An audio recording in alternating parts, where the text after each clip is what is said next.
MNC का एक बहुत मस्त इंपॉर्टेंट और बहुत मजेदार चैप्टर है जिसका नाम है issue of share. Issue of shares. आज हम बात करते हैं शेयर्स की, उन अंशों की। शेयर्स में होता है अंश। अब सबसे बड़ी चीज अंश होता क्या है, शेयर्स होते क्या है, कंपनी। शेयर्स का रिलेशन जो होता है वो कंपनी से होता है। जैसे मान लो कोई भी कंपनी हो गई, लेट्स सपोज दैट मान लेते हैं ये हमारी क्या हो गई कंपनी, किसी भी चीज को, ओके। इस पे लगाने हैं 50 करोड़ रुपए, ओके। अब कंपनी ने क्या किया, उसने अपने 50 करोड़ की अमाउंट को उसने लोगों से मांग लिया कि एक काम करो, आप भी लगाओ, आप भी लगाओ, आप भी लगाओ, आप भी लगाओ, मतलब पर्सन ने उसमें क्या करने लगे, पीपल्स पैसे लगाने लगे। अब जैसे मान ले कि उसने ये कहा कि अगर 50 करोड़ में से 20 करोड़ रुपए किसने दे दिए, जनता ने दे दिए उसको, ठीक है। बाकी का 30 करोड़ कंपनी का ओनर लगा लेगा, 20 करोड़ रुपए जनता ने दे दिए। तो वो जो 20 करोड़ की अमाउंट हो रही है और उस पर जो नंबर ऑफ शेयर्स होंगे उसी को हम शेयर कहते हैं। एक बहुत बड़ी कंपनी की कैपिटल का एक छोटा सा हिस्सा अंश यानी शेयर कहलाते हैं। क्लियर? एक बहुत बड़ी कैपिटल के का एक छोटा सा हिस्सा अंश कहलाता है। जैसे 100 रुपए का 1 रुपये क्या है, अंश। और जो पर्सन, जिन लोगों ने क्या किया है, पैसे दे के इस कंपनी को सपोर्ट किया है, इस कंपनी की कैपिटल को बढ़ाने का काम किया है, वो पर्सन शेयर होल्डर कहे जाते हैं। फिर जिन पर्सन्स ने शेयर्स लिए हैं उन्हें हम क्या कहते हैं, कंपनी के अकॉर्डिंग शेयर होल्डर कहते हैं। और जैसे अब 50 करोड़ की अमाउंट है तो 50, अब जैसे इसने क्या किया, कंपनी ने ये कह दिया कि पर शेयर 100 रुपीज। एक शेयर का दाम कितना हो गया, 100। 50 करोड़ की अमाउंट चाहिए तो 50 करोड़ में अगर आप डिवाइड कर दोगे,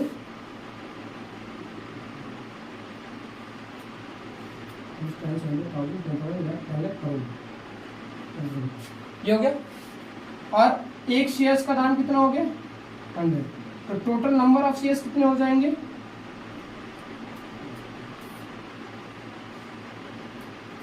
टोटल नंबर ऑफ शेयर्स होंगे वो 50 लाख हो जाएंगे। 50 लाख शेयर्स, पर शेयर वैल्यू 100, ओके। और कैपिटल की अमाउंट जो होगी वो कितनी हो जाएगी, 50 करोड़। ये हमारी कैपिटल होगी। सिंपल कैपिटल नहीं आती, ये शेयर कैपिटल आती है क्योंकि सारे पर्सन्स ने शेयर। तो ये तो हो गया नंबर शेयर्स, ठीक है।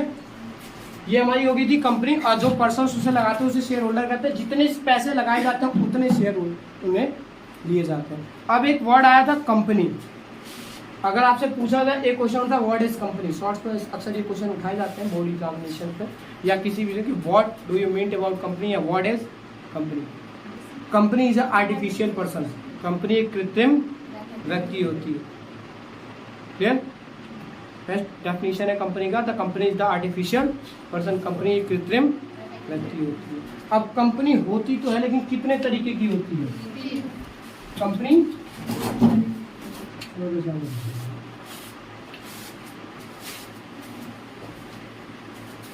पब्लिक, प्राइवेट और ओपीसी, ये 3 कंपनियां,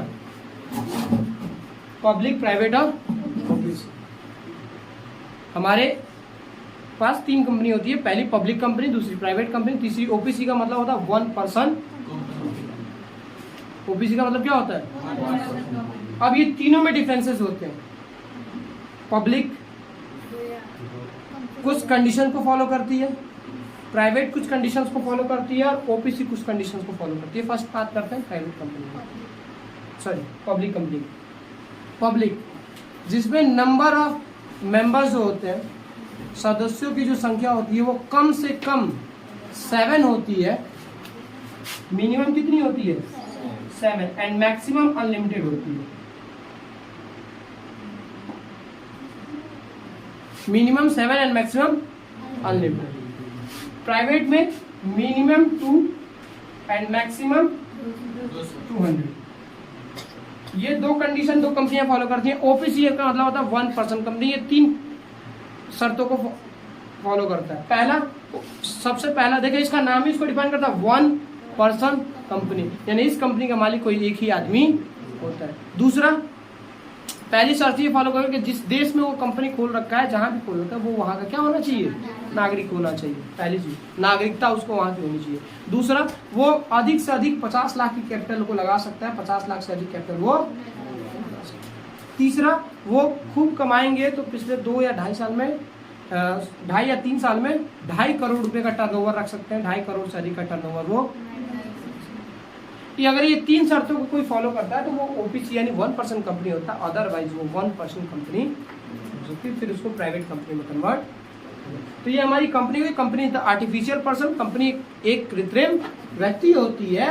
और 3 तरीके की कंपनियां होती हैं। और वही एक कंपनी में जब बहुत बड़ी कैपिटल लगानी होती है तो हम क्या करते हैं, पब्लिक से कुछ शेयर्स, पब्लिक हमारे शेयर्स को परचेज करती है और उसी को हम क्या कहते हैं, शेयर यानी क्षमता कहते हैं।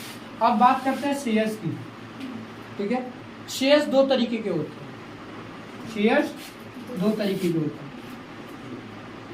फर्स्ट, द इक्विटी शेयर यानी समता अंश, और दूसरा प्रेफरेंस शेयर्स, पूर्वाधिकार अंश। समता अंश और अब इन दोनों अंशों में अंतर क्या होता है? दोनों अंशों में अंतर क्या होता है?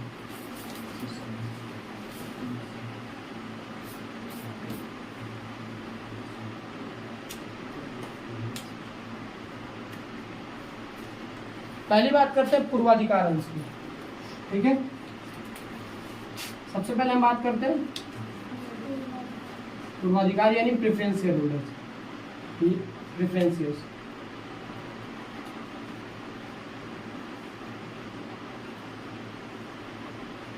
ठीक है।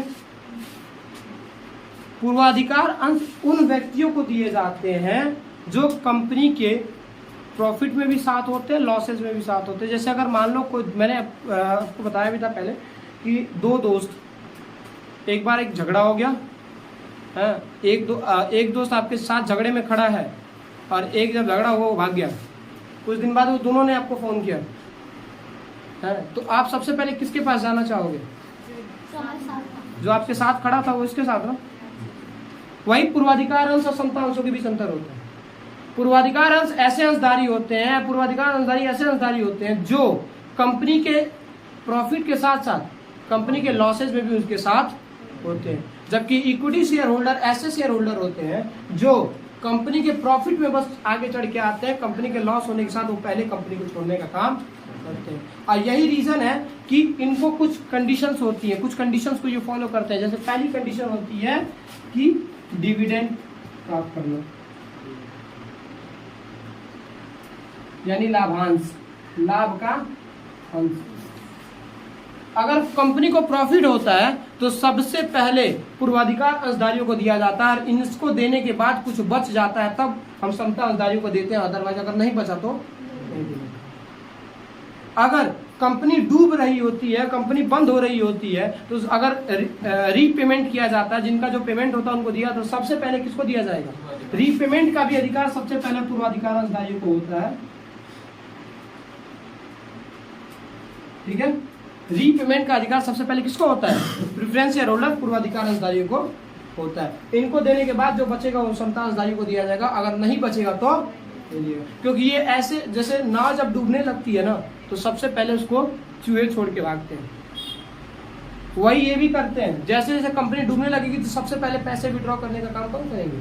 समता अंशधारी। ठीक है, तो हमारे पास अंश 2 तरीके के, एक समता अंश और एक दूसरा पूर्वाधिकार अंश। ठीक है, अब बात करते हैं शेयर कैपिटल की। जो हम यहाँ कैपिटल लगा रहे थे ना जनता से ले लेके, ठीक है, ये कैपिटल कितनी होती है, कैसे होती है, बात करते हैं इसकी जरा बेटा। अंश पूंजी, अभी तक हमने बात की अंश की। अंश 2 तरीके के, और फिर बात की पूंजी की अलग, जिसमें मतलब जो पैसे लगाने होते हैं उसे पूंजी कही जाती है। अब हम दोनों की बात करते हैं, शेयर कैपिटल यानी अंश पूंजी। ठीक है, ये अंश पूंजी 10 तरीके की होती है। पहली होती है ऑथराइज कैपिटल या रजिस्टर्ड कैपिटल।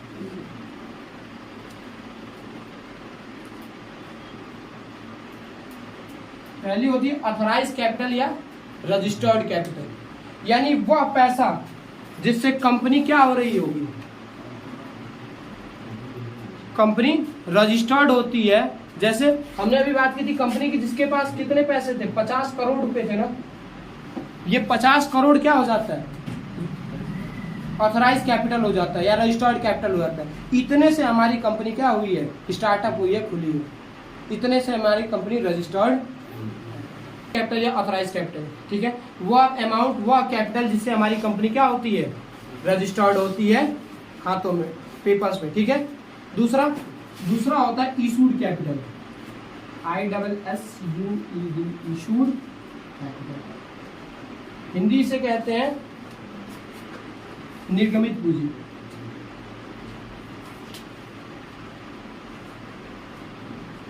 देखो इशू ऑफ, ये चैप्टर का नाम ही है इशू ऑफ शेयर्स।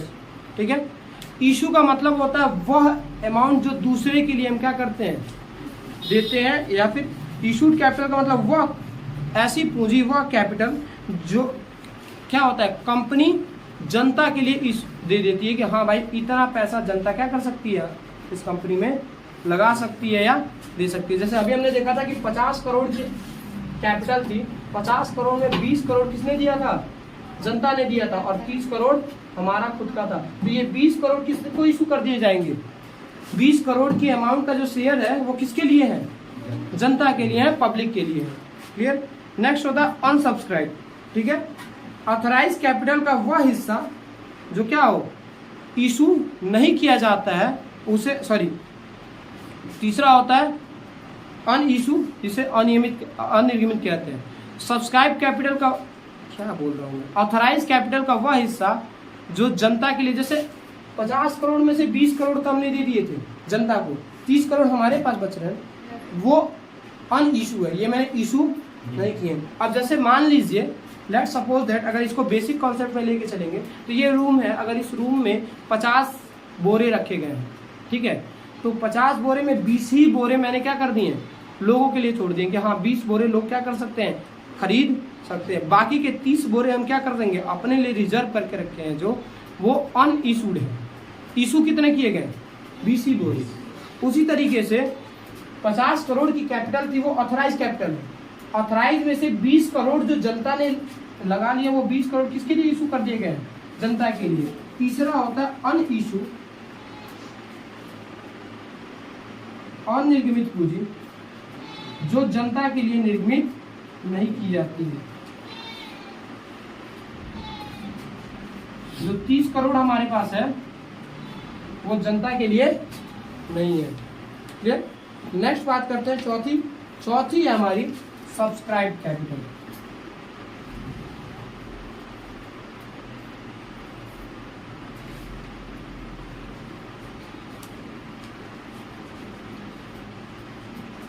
भाई ठीक है, चौथी क्या है, सब्सक्राइब कैपिटल। ठीक है, सब्सक्राइब कैपिटल होता क्या है,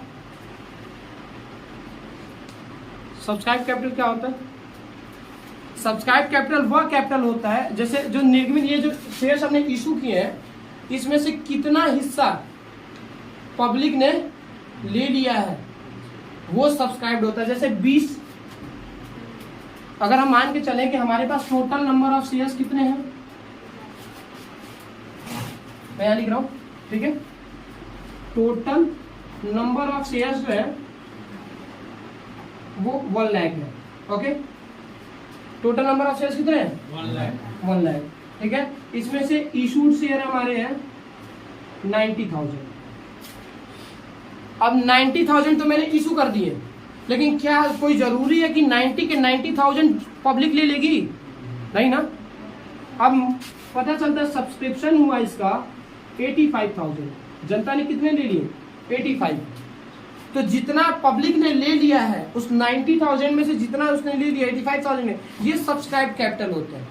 ठीक है, ठीक इसके अगेंस्ट फिफ्थ अनसब्सक्राइब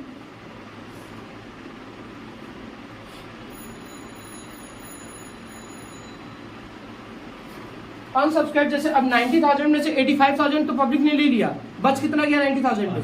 अभी 5,000 हमारे पास 5,000 बचा हुआ है ना, ये 5,000 जो है वो क्या है? अनसब्सक्राइब। ये 5,000 हमारे पास क्या है? अनसब्सक्राइब। Right clear? अब नेक्स्ट होता है कॉल्ड अप। नेक्स्ट क्या है? चलो हम बात कर रहे थे शेयर्स की, ठीक है। शेयर्स में एक देखिए, अभी हमने पढ़ा ना कि एक जैसे मान लो हमने शेयर्स इशू किए 1 लाख, नंबर ऑफ शेयर्स कितने थे? 1 लाख, ठीक है। और इस शेयर्स को हमने पर शेयर में कर दिया 100 रुपीज। ओके, यानी एक शेयर की कीमत कितनी है? 100 रुपये। अगर पब्लिक लेना चाहे तो एक शेयर को कितने रुपए में ले सकती है? 100 रुपये में। अब मैंने कहा ये कि ठीक है, एक काम करो, आप 100 रुपये को एक बार मत दे देना, इंस्टॉलमेंट में दे दो, छोटी छोटी इंस्टॉलमेंट कर लीजिए और इंस्टॉलमेंट में आप हमें क्या कर दीजिए? पे कर दीजिए। अब ये इंस्टॉलमेंट पे कैसे होती है? पहली जैसे मान लो 100 रुपये पब्लिक को लेने थे एक शेयर को, ठीक है। अब इस एक शेयर को उसने पहले ले लिया, पहले दिया उसने 10 रुपये, पहले पब्लिक ने कितना पेड किया? 10 रुपये पेड किया। फिर उसने कितना पेड किया? 40 रुपीज़ पेड किया। फिर उसने 30 रुपीज़ पेड किया। फिर उसने 20 रुपीज़ पेड किया, ठीक है। 100 कंप्लीट। तो जो पहली इंस्टॉलमेंट मिलती है वो एप्लीकेशन के रूप में मिलती है, आवेदन। ओके, पहली इंस्टॉलमेंट क्या होती है? आवेदन। दूसरी इंस्टॉलमेंट होती है अलॉटमेंट।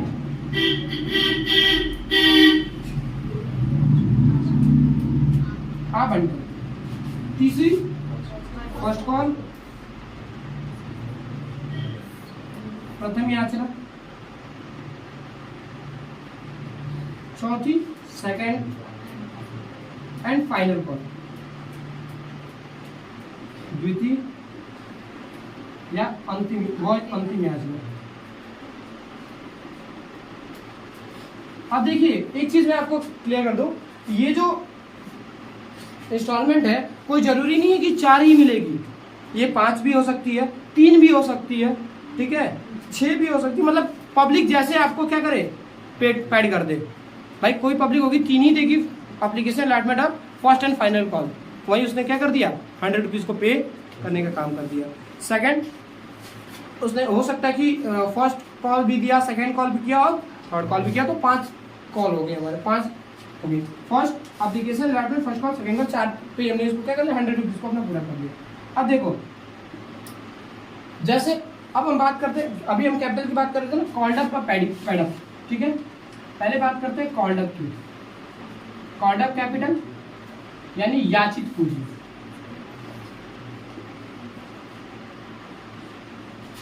ठीक। कॉल्ड अप यानी जनता ने जितना मांगा, जनता ने मांगा कितना? पूरे 100 रुपीज ना, ये कॉल्ड अप होते हैं, ठीक है। पेड अप की बात करें, पेड अब देखो कभी कभी ऐसा होता है, जैसे मान लो मुझे जरूरत है, ठीक है, फर्स्ट मैंने 70 रुपए की, मैंने फर्स्ट कॉल आपने पेड कर दिया, सेकंड कॉल पे कर दिया, थर्ड कॉल पेड कर दिया, कितना पेड हुआ? 50, 30, 80। शेयर्स कितने के थे? 100 के। पेड कितना हुआ? 80। 20 रुपये अभी क्या हो रहा है? रिजर्व। मुझे उसकी जरूरत नहीं है, मैंने आपसे मांगा नहीं, मुझे उसकी जरूरत नहीं है और मैंने आपसे मांगा नहीं। पेड कितना हुआ? 80। तो जो 80 है वो हमारे जनता ने दे दिए, इसे हम पेड अप कैपिटल कहते हैं। अब ये फुल्ली पेड अप नहीं है। देखिए बहुत लोग लिख देते हैं the amount of share is fully paid. Fully paid कहाँ हुआ भाई? फुल्ली पेड तो तब होता है जब 100 रुपए के 100 रुपए पूरे मिलते हैं। हमने आपसे मांगा 80 और आपने मुझे दिया 80, क्योंकि मुझे जरूरत, मैंने कॉल कितना किया? मैंने कॉल में मतलब मांगा कितना? 80 और आपने पेड कितना किया? 80। तो ये फुल्ली पेड अप कहाँ हुआ? फुल्ली पेड अप तो तब होता है जब ये चारों इंस्टॉलमेंट हमें मिल जाती है और पूरे के पूरे 100 रुपए जो शेयर्स थे वो हमें पूरे पूरे क्या हो जाते हैं? डिस्ट्रीब्यूट। तो कॉल्ड अप और पेड अप में कॉल्ड अप का जितना मांगा जाता है वो कॉल्ड अप होता है और पब्लिक जितना आपको क्या कर देती है?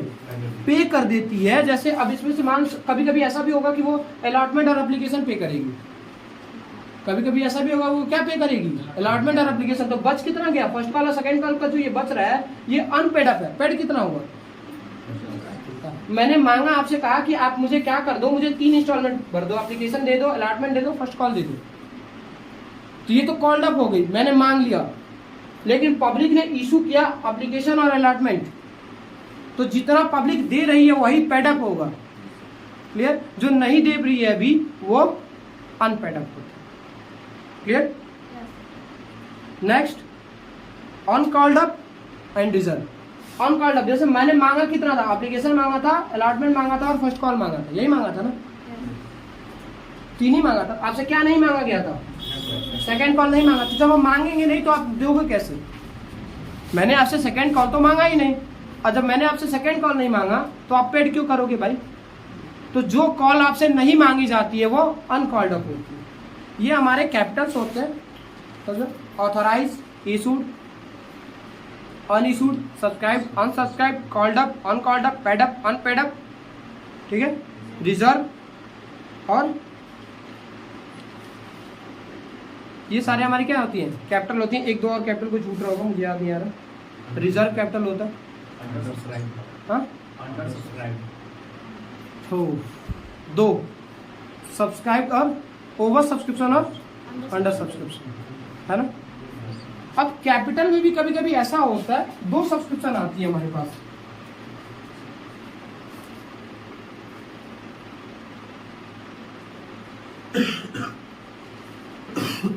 ये जो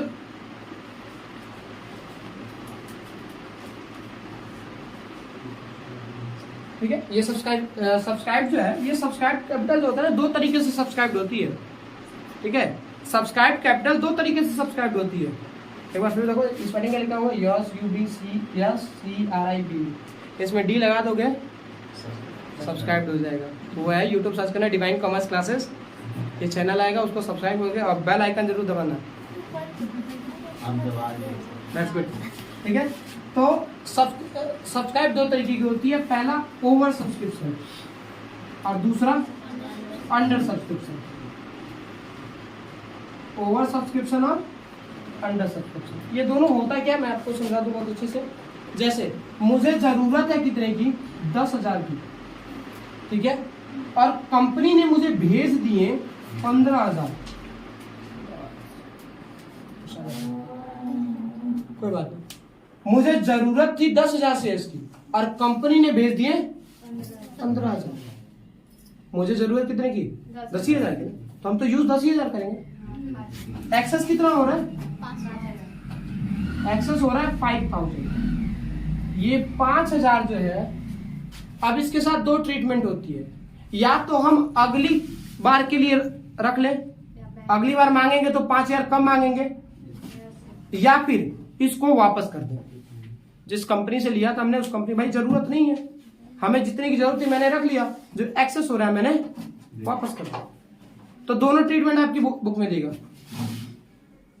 साइन करेगी अभी वो।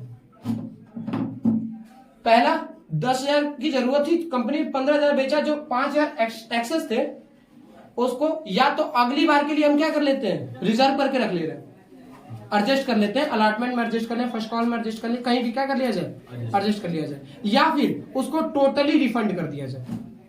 5,000 का 5,000 हम क्या कर दें, रिफंड कर दें। या फिर कभी कभी कंडीशंस ऐसी होती है, वो कहता है कि काम करिए 3,000 आप एडजस्ट कर लीजिए और 2,000 को आप रिफंड कर दीजिए। तो ये ओवर सब्सक्रिप्शन। ओवर सब्सक्रिप्शन जब आपकी आवश्यकता से अधिक सब्सक्रिप्शन आता है, उसे हम ओवर सब्सक्रिप्शन कहते हैं। आवश्यकता कितने की, 10,000 की, आया कितना, 15,000, 5,000 जो अधिक आ रहा है, ये ओवर सब्सक्रिप्शन। अंडर सब्सक्रिप्शन, हमें जरूरत है 10,000 की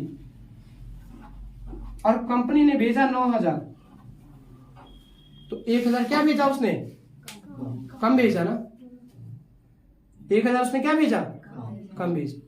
तो जब ऑलरेडी हमारे पास कम है तो हमें क्या करना होगा, 9,000 में ही काम चलाना होगा ना।